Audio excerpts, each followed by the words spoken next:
주영석 기자의 뉴스 속으로. 뉴스 속으로는 예방과 치료의학도 최고, 리퍼도 최고, 시니어 어르신들에게 서울메디칼그룹이 최고, 서울메디칼그룹 제공입니다. 새로운 변이 바이러스 오미크론으로 인해 전 세계가 긴장을 하고 있는데 이 오미크론 대응이 지나치게 공포에 사로잡힌 1차원적이다라는 지적이 나왔습니다. 이 세계보건기구 WHO는 합리적이고 이성적인 대응을 주문하고 있는데 특히 포괄적인 대응이 아니라 구체적인 대응이 필요하다고 당부했습니다. 또 이탈리아에서는 청년들이 코로나19 감염 파티를 열어 논란이 일고 있는데 백신을 맞기가 싫어서 코로나에 감염됐다가 회복되는 방법을 택한 것으로 나타났습니다.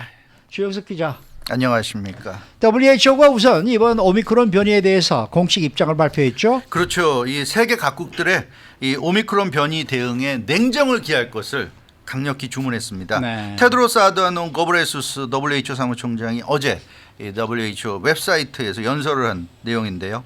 세계 각국이 코로나19 그 새 변이 바이러스 오미크론에 대해서 합리적이고 차분하게 대응을 해야 한다 이렇게 촉구했습니다.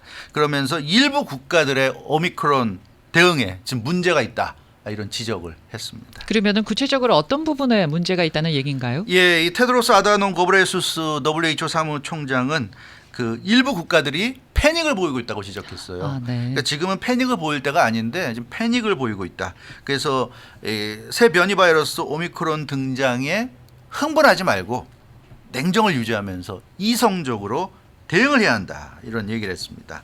그러니까 일부 국가들이 패닉을 보이고 있다는 이유는 그러니까 어떠한 그 조치를 취하거나 예, 그럴 때는 반드시 정확한 증거, 그러니까 데이터죠. 데이터에 근거해야 하는데 지금 그렇지 않고 있다는 거죠. 명확한 어떤 그 근거도 없이 마구 지금 조치를 취하고 있다. 이래서는 안 된다. 이런 지적입니다. 그러다 보니까 조치의 효율성이 떨어진다. 효율적이지 않다. 이런 얘기를 했고요. 그 지나치게 포괄적인 대책이다. 그러니까 포괄적이란 우리가 흔히 살아가면서 포괄적이란 말을 참 많이 쓸 때가 있는데 왠지 포괄적이라 그러면 좋은 말처럼 들리지만 이런 경우에는 굉장히 안 좋은 의미죠. 그러니까 포괄적이라는 게 뭡니까? 뭐 좀 대충 넓게 대충 뭐 이렇게 그 좀 광범위하게 어떤 것을 이제 포괄적으로 한다는 의미인데 이런 그 코로나19와 관련한 이런 대책을 세울 때는 그런 식으로 포괄적으로 해서는 안 된다는 얘기입니다. 정확해야 된다는 거고요. 명확하게 목표를 세우고 근거를 가지고 반드시 필요한 어떤 부분을 향해서 그 필요한 것을 이룰 수 있는 방법으로 조치를 취하는 그렇게 좀 확실하게 개별적인 조치가 이루어져야 된다는 얘기죠. 그래서 지금 말씀드린 부분이 그 WHO 사무총장이 지적한 부분이고요. 지금 지적한 부분대로 해서는 안 된다. 지적한 반대대로 해라. 이제 이런 의미가 되겠습니다. 즉 확실한 증거에 근거해서 대책을 세우고 효율적으로 대책을 시행하고 대책이 막연해서는 안 되고 구체적이어야 한다. 이런 뭐라 그럴까 가이드라인을 지금 제시한 겁니다. 그러면은 WHO에서 생각하는 가장 좋은 대책은 어떤 거예요? 예, 그것도 얘기했어요. 테드로스 아드하놈 게브레수스 WHO 사무총장은 IHR을 강조했습니다. 이 IHR은 2005년에 제정된 국제보건규정인데요. 이 국제보건규정을 보면 194개에 달하는 WHO 회원국들이 지키기로 한 그런 규정입니다. 그러니까 전 세계 국가들이 지키기로 약속한 규정인데요. 이 국제보건 규정에 근거해서 대책을 세워라 이렇게 WHO 사무총장이 얘기했습니다. 이 국제보건 규정을 보면 세계보건대책은 합리적이고 비례적으로 취해져야 한다 이렇게 강조하고 있습니다. 그래서 거브레수스 사무총장은 이런 얘기를 하고 있어요. 우리는 아직도 오미크론 변이에 대해서 모르고 있는 부분이 많은데 그럼에도 불구하고 일부 국가들이 너무 지나치게 확정적인 어떤 대책을 벌써부터 내놓으면서 시행을 하고 있는데 그게 큰 지금 문제를 일으키고 있다 이런 얘기입니다. 그러니까 전파력이 어느 정도인지 또 중증력이나 살상력이 어느 정도인지 정확히 파악을 해야 되고 누가 위험한 건지 뭐 그렇잖아요. 누가 위험한 건지 그런 부분도 우리가 정확히 알 수 없고 또 지금 현재 코로나19와 관련해서 백신도 나와 있고 치료제도 나와 있고 여러 가지 우리가 또 뭐 마스크를 쓴다거나 거리 두기를 한다거나 여러 가지 방법도 우리가 알고 있는데 그런 여러 가지 치료제 또 백신 또 여러 가지 우리가 유효하게 사용하고 있는 방법 등이 이 오미크론과 관련해서 효과가 있는지 없는지 이제 그것도 정확히 모르면서 이런 지금 조치들을 시행하고 있다. 이제 지적을 하고 있는 겁니다. 따라서 지금 상황에서 일부 국가들이 내리는 조치는 이건 패닉에 의한 조치라고 볼 수밖에 없다. 마치 갑자기 뭐 어떤 문제가 생겼다고 그러니까 사람들이 마켓에 가서 사재기 하듯이 약간 그런 느낌이 드는 거잖아요. 이제 이런 식으로 발빠르게 대응하는 건 좋지만 좀 정확하게 대응하지 못하는 이런 부분을 지적을 한 것으로 보여집니다. 이러다 보니까 오히려 사람들의 공포심만 자극하고 있다. 이런 지적을 하고 있어요. 그래서 지금 현재 가지고 있는 수단으로 대응을 해도 된다. 그러니까 백신을 맞고 뭐 부스샷 접종하고 마스크 꼭꼭 쓰고 뭐 거리두기 유지하고 실내에 밀폐된 공간에 가지 않고 예를 든다면 여러 가지 우리가 알고 있는 조치들을 취하면서 할 수 있는데 왜 그런 걸 하지 않고 무조건 입국을 틀어막고 이제 그런 조치들을 취하느냐 이제 이런 데 대한 지적으로 보여집니다. 네, 방금 입국 금지 얘기하셨는데 남아공을 비롯한 아프리카 국가들에 내려진 입국 금지 조치에 대해서 또 강력하게 비판을 했더라고요. 예, 맞습니다. 네. 테드로스 아다놈 거브레수스 WHO 사무총장은 그 일부 국가들이 입국 금지 조치를 시행하고 있는 것을 강력히 비판했습니다.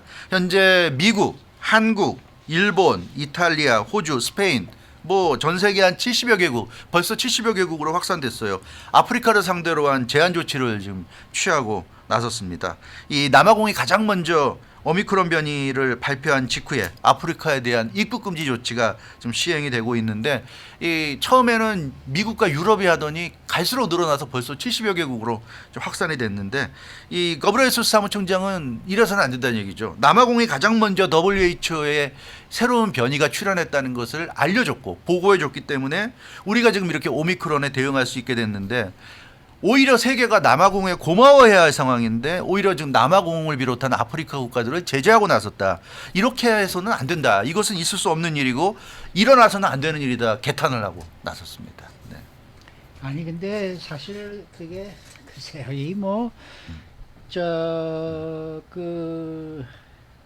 이 사무총장이 말빨이 좀 안 쓰는 것 같은 느낌이 좀 들어요. 저는. 왜냐하면은 뭐 사실 이번에 오미크론이라는 이름도 그 앞에 있는 번호가 뭐 C라는 것도 있었는데 뭐 시진핑 때문에 안 썼다라는 얘기도 나오고 있고 말이죠.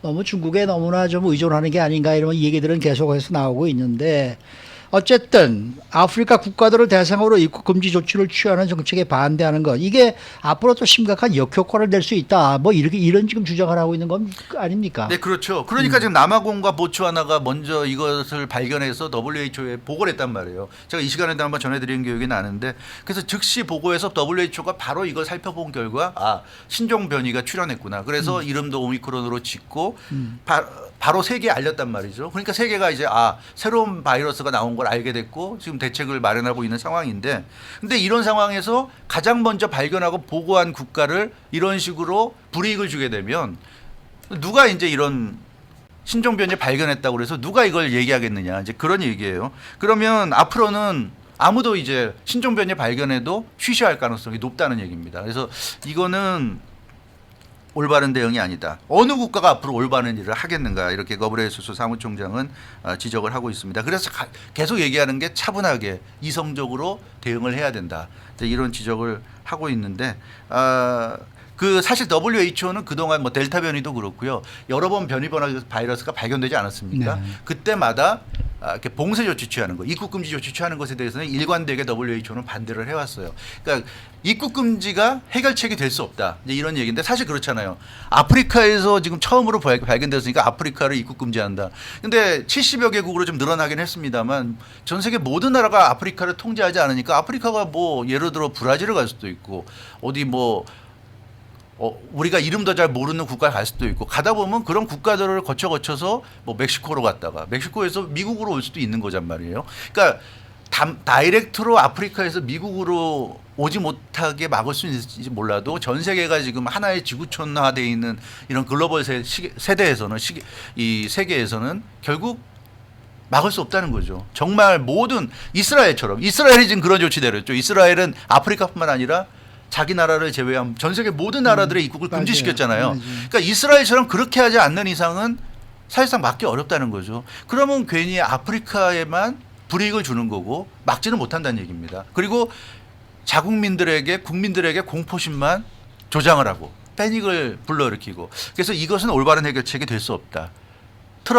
입국 금지가 결코 바이러스를 틀어막을 수 없다. 이제 이런 얘기를 지금. 네, 막을 수 없을 뿐만 아니라 오히려 상황을 더 악화시킬 수도 있거든요. 그렇죠. 바로 막을 수 없는 정도가 아니라 상황을 네. 악화시킬 수 있는데요. 그러니까 입국 금지 같은 어설픈 대응이 세계 각국의 불평등을 심화시킨다. 그래서 사실은 지금 미국 같은 나라도 부스터샷 맞고 있잖아요. 네. 저도 맞았습니다만, 그러니까 미국은 한 사람이 벌써 3번 맞고 뭐 4번 맞은 사람도 있다고 그러더라고요. 네. 5번 맞은 사람도 있다고 그러는데 어떤 나라들은 한 번도 제대로 지금 맞을 수 없는 그런 상황이에요. 그러면 이 미국은 당장은 안전하다고 느낄지 모르지만 미국을 제외한 다른 나라들에서 바이러스는 계속 돌아다닐 겁니다. 숙주가 있고 하니까 계속 숙주를 옮겨 다니면서 이제 전파가 될 텐데 이 WHO에서 하는 얘기는 제발 그 부탁을 하는데 선진국이라든가 잘 사는 나라들이 자기들만 2번, 3번, 4번 맞지 말고 한 번도 제대로 못 맞은 나라들에게 빨리 백신을 나눠줘라. 나눠줘가지고 맞게 해라. 그래서 전 세계 사람들이 다 맞아야 그 사람들이 한 70%, 80% 맞게 되면 바이러스가 옮겨갈래야 옮겨갈 데가 없기 때문에 그러면 그때서 이제 이런 바이러스의 확산이 멈출 수 있다는 거죠. 근데 계속 자기들만 맞고 그냥 닫아 걸고 일부 국가 입국 통제하고 이런 식이 돼가지고는 이 바이러스 문제는 영원히 해결이 안 될 것이다. 그런 얘기가 될 수가 있는데요. 아무튼 이런 부분은 좀 생각해 볼 필요는 있는 것 같아요. 그렇네요. 이게 네. 과연 입국 금지 조치를 이렇게 취하는 게 과연 해결책이 되는 건지 이러다가 뭐 한 달 있다가 풀어주고 그러면 그때는 또 안전한 건지 그 생각을 해봐야 될 문제가 아닌가 네. 싶습니다. 네. 자, 다음 소식입니다. 이탈리아에서는 코로나19 감염 파티가 열려서 충격을 주고 있다라는 네. 소식인데요. 말 그대로 네. 예, 네. 감염 파티입니다. 감염되기 위해서 파티를 하는 거예요. 아, 참. 약 일주일 전에 일어난 일이라고 하는데요. 인디펜던트가 보도했는데 그 수많은 사람들이 이 코로나19 감염 파티에 참가했다고 그럽니다. 그러니까 그리고 이 감염 파티가 어디선가 딱 한 번 열린 게 아니라 여기저기서 지금 열리고 있다고 그래요. 이탈리아에서는. 예. 그래서 빨리 감염되자. 감염되고 회복되자. 그러면 항체가 생겨서 안전하지 않느냐. 아니 뭐. 그러다가 생명을 잃을 수도 있는데 그렇죠. 항체 때문에 코로나19에 감염되려고 한다는 말이에요. 네, 맞아요. 그런 얘기예요. 그러니까 왜 감염되느냐 우리가 좀 의아한데 이 사람들의 생각은 그런 거죠. 그 이탈리아 정부가 지금 그린 패스라는 걸 발급하고 있어요. 그러니까 코로나19 백신을 접종한 사람, 또 몸에 항체가 있는 사람만이 식당이나 술집이나 이런 실내 공간에 들어갈 수 있고 또 대중교통을 이용할 수 있게 하고 있습니다. 그러니까 파티 참석자들은 이 코로나19 감염 파티 참석자들은 백신 접종을 하지 않고 그린 패스를 받기 위해서 그러려면 몸에 항체를 가져야 되는데 백신을 맞지 않고 항체를 가지려니까 코로나19에 감염돼야 되겠다. 이런 생각을 하고 지금 그 감염 파티를 하고 있는 것으로 이렇게. 아니 코로나19에 그 감염이 됐다 하더라도요. 그 항체가 얼마나 오래 가는지 지금까지 들어온 소식을 보면은 그게 아직 정확하지 않아요. 그 항체가 몇 개월이 그런 갈 수 생각도 있고. 안 하고 하는 거죠. 뭐 근데 걸리고 그건 나면은 그저 네. 면역력이 생길 것이다 이런 생각으로 막연하게 하는 거겠죠. 생각하고. 그 사람들은 그런 생각하는 것 같아요. 이 백신이란 게 이제 제약회사들이 이제 만들어내고 하니까 네. 그런 뉴스도 제약회사들에게 유리한 뉴스다. 이런 생각들을 하는 것 같아요. 네, 뭐 네. 모르겠습니다. 그래서 이 사람들은 그런 뉴스 자체도 잘 안 믿는 그런 상황인 것 같습니다. 그러면은 그린 패스는 백신 접종자들에게도 발급이 되는데 굳이 그렇게 또 감염이 돼서 참. 그렇죠. 네. 그러니까 그린패스라는 게 그 백신 접종을 해도 받을 수 있는데 네. 백신 접종하면 되는데 굳이 그걸 마다하고 이렇게 코로나19에 감염되기 위해서 파티를 하느냐 생각할 수 있는데요. 네. 그러니까 이 사람들은 코로나19에 감염되는 게 백신 접종하는 것보다 더 안전하다고 생각하는 거죠. 더 이 사람들은 안전하다고 그렇게 생각한다는 그러니까 거예요? 백신에 뭐가 들어있고 내 몸에 그 백신이 들어왔을 때 내 몸에서 어떤 작용이 일어날지 예. 그걸 어떻게 아느냐. 나는 못 믿겠다. 오히려 코로나19에 그냥 감염됐다가 낫겠다. 나는 젊고 기저질환도 없고 나는 뭐 감염됐다가 회복될 수 있다. 이런 생각들을 하고 있는 거죠. 그런 젊은이들이 굉장히 많다고 합니다. 그래서 이탈리아 보건당국의 발표를 보면 주로 야외 술집이나 가정집에서 은밀하게 이 코로나19 감염 파티가 열리고 있다고 그래요. 주로 젊은이들이 그러니까 젊은 사람들이 백신 접종했다가 무슨 뭐 혈전이 온다거나 뭐 심장마비가 온다거나 이런 경우가 지금 보고가 되고 있잖아요. 이제 그런 것 때문에 젊은 사람들은 맞기 싫은 거예요. 자기들은 코로나에 감염돼도 그 중증으로 갈 가능성이 없다고 생각하는데 왜 우리가 백신을 맞아서 혹시라도 백신 때문에 부작용 때문에 고생을 할 수 있는 그런 위험을 우리가 부담해야 되느냐. 그래서 백신 접종보다는 차라리 그냥 코로나에 감염되고 회복되는 길을 택하겠다. 이제 이런 생각을 하는 겁니다. 그래서 이 보도 내용을 보면 이탈리아 같은 경우 또 유럽의 많은 젊은이들이 이미 코로나19로 독감 정도로 생각을 하고 있다 그래요. 그러니까 그 이상이라고 생각하지 않습니다. 그러니까 이 젊은이들은 감기 걸렸다, 독감 걸렸다 나으면 되지. 뭐 이런 생각들을 하는 것 같아요. 뭐 지금 상황에서 이렇게 또 앞선 생각을, 이게 앞선 생각이라고 할 수 있는지 모르겠습니다만, 그래서 이 파티라면 사람과 만나서 포옹을 하고 그 감염자가 마신 맥주를 마시고 뭐 이런 식으로, 그래서 아주 감염자를 데리고 와서 감염자가 이렇게 만지게 하고 감염자의 그런 침이 있는 그런 뭐 음료수를 마시고 이런 식으로. 그러니까 이탈리아 정부의 이 조치도 좀 잘못된 게 백신 접종 완료자와 또 코로나19 감염된 후 완치된 사람들에게 골고루 그린패스를 발급한다는 게 문제가 있는 거죠. 한 미국에서는 완치했다고 해서 무슨 당신은 완치했으니까 이제 백신 접종 증명서 같은 어떤 증명서를 발급하지는 않지 않습니까? 그렇죠. 그러니까 이 이탈리아 정부가 이런 걸 발급해 주니까 지금 그것 때문에 그러는 게 아니겠나 이런 생각이 또 들기도 하네요. 네.